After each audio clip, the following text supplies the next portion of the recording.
ஒரு முறை நீங்களும் இந்த மாதிரி சிக்கன் சிந்தாமணி ரெசிபி செஞ்சு பாருங்கள், அவ்வளோ டேஸ்ட்டாக இருக்கும். இதுக்காக ஒரு பாத்திரத்தில் நல்லெண்ணெய் சேர்த்து கொஞ்சமாக சோம்பு, நிறைய சின்ன வெங்காயம், ஒரே ஒரு பச்சை மிளகாய்.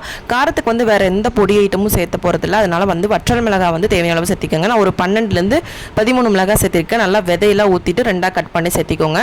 வெங்காயம் மிளகாய் நல்லா வதங்கினதுக்கப்புறமா ஒரே ஒரு சின்ன தக்காளி ஃப்ளேவருக்காக, அதுக்கப்புறம் கொஞ்சமாக கருவேப்பிலையில், அதுக்கப்புறம் வந்து ஒரு 3 ஸ்பூன் அளவுக்கு இஞ்சி பூண்டு பேஸ்ட்டு. சிக்கன் எவ்வளோ சேர்த்துறீங்களோ அதுக்கு தகுந்த மாதிரி அட்ஜஸ்ட் பண்ணி சேர்த்திக்கோங்க. இதெல்லாம் நல்லா வதக்கினதுக்கப்புறம் சிக்கனை வந்து நல்லா வந்து மஞ்சள் தூள் போட்டு கழுவி எடுத்துருக்கேன்.